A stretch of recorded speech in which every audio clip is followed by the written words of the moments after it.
মানিকপুৰক উপজিলা ঘোষণা কৰাৰ দাবীত মানৱ শৃংখল কাৰ্যসূচী ৰূপায়ণ চক্ৰ বিষয়াৰ জৰিয়তে মুখ্যমন্ত্ৰীলৈ স্মাৰক পত্ৰ প্ৰেৰণ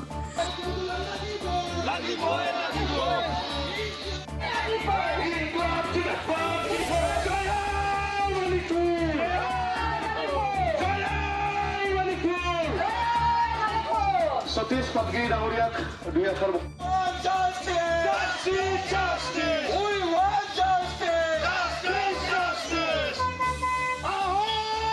বঙাইগাঁও জিলাৰ মানিকপুৰক উপজিলা ঘোষণা কৰাৰ দাবীত উপজিলা দাবী সমিতিৰ উদ্যোগত মানৱ শৃংখল কাৰ্যসূচী ৰূপায়ণ কৰা হয়।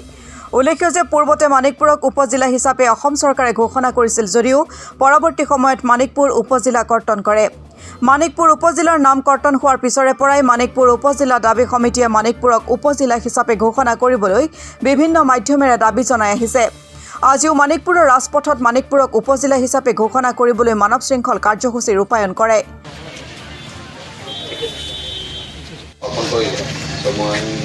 আমাৰ বিচিতাৰ উপভোগ আৰু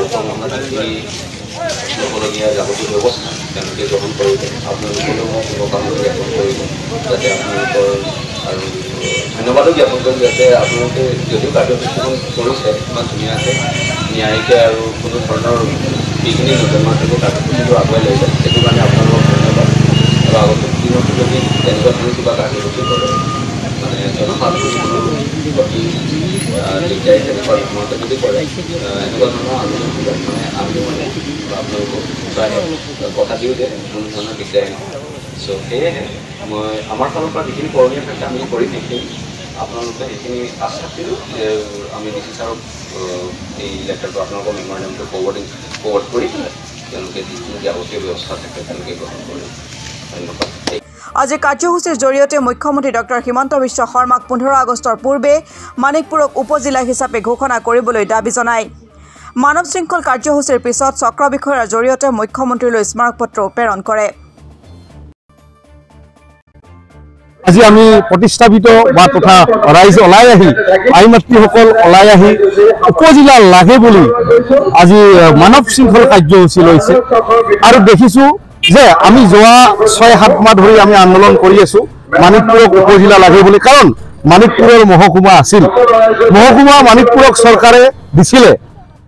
আৰু সেই মহকুমা আৰু চৰকাৰে উঠাই ল'ব ওলাইছে গতিকে যদি মহকুমা নোহোৱা হয় তেতিয়াহ'লে মানিকপুৰৰ এটা অফিচ কাছাৰী নোহোৱা হ'ব আৰু তেনেকুৱাই হ'লে তেতিয়াহ'লে 70ৰ পৰা 80% খেতিয়ক ৰাইজৰ বা শ্ৰমিক ৰাইজৰ মানুহৰ খুব অৱস্থা বেয়া হ'ব কাৰণ অভয়াপুৰীয়ে উপজিলা পোৱাটো আমি না নকৰোঁ পাওক তেওঁলোকে কিন্তু একেটা সময়তে মানিকপুৰকো দিয়ক কাৰণ যদি মানিকপুৰক উপজিলা দিয়া নহয় তেতিয়াহ'লে অভয়াপুৰীলৈকে যদি যাব লগা হয় তেতিয়াহ'লে প্ৰায় 90-100 কিলোমিটাৰ মানুহে যাব লাগিব তেতিয়া টকাৰ খৰচ আছে সময়ৰ খৰচ আছে গতিকে এই 90% 80% খেতিয়ক মানুহৰ ফালে চাই স্বামী কৃষ্ণানন্দ ব্ৰহ্মচাৰীয়ে মানিকপুৰৰ কাৰণে জ্বলাই ৰখা চাকিগছি যাতে জ্বলি থাকে সেইকাৰণে আজি আই মাতৃসকল ওলাই আহি শৃংখলাবদ্ধভাৱে মানৱ শৃংখল কৰিছে আৰু একেমুখে ক'ব বিচাৰিছে যে মানিকপুৰক উপজিলা দিয়ক আৰু এই উপজিলা যদি মানিকপুৰে নাপায় তেতিয়াহ'লে স্বামী কৃষ্ণানন্দ ব্ৰহ্মচাৰী তেখেত সমগ্ৰ অসমৰ ৫জন মহাপুৰুষ তেখেতক অপমান কৰা হ'ব গতিকে চৰকাৰলৈ অনুৰোধ স্বামী কৃষ্ণানন্দ ব্ৰহ্মচাৰীক যাতে অপমান নকৰে আৰু মানিকপুৰক যাতে উপজিলা দিয়ে ঘোষণা কৰে। আজি আমি কাৰ্যসূচী এটা লৈছোঁ এইটো হ'ল মানৱ শৃংখল কাৰ্যসূচী এই কাৰ্যসূচীৰ জৰিয়তে আমি অসম চৰকাৰক জনাব বিচাৰিছোঁ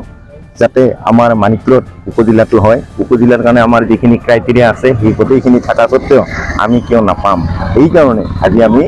ইয়াত মানৱ শৃংখল কাৰ্যসূচী লৈছোঁ আৰু মানৱ শৃংখল কাৰ্যসূচীৰ জৰিয়তে আমি চৰকাৰক পুনৰবাৰ জনাব বিচাৰিছোঁ আৰু 15 আগষ্টৰ আগতে যাতে আমাৰ মানিকপুৰত হ'বলগীয়া উপজিলাখন ঘোষণা কৰে তাকে আমি অসম চৰকাৰৰ মাননীয় মুখ্যমন্ত্ৰী ডাঙৰীয়াক অনুৰোধ জনাইছোঁ। তোমাৰ আহিছিলে কিন্তু অহাৰ পিছত যে গুচি গ'ল কি কাৰণত গ'ল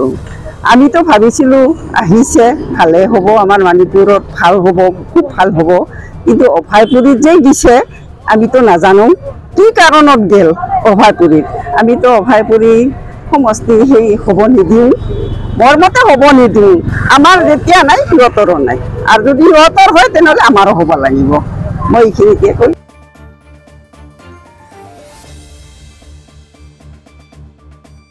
মানিকপুৰৰ পৰা আব্দুল সুবাহান আলীৰ ৰিপৰ্ট অসম টুডে।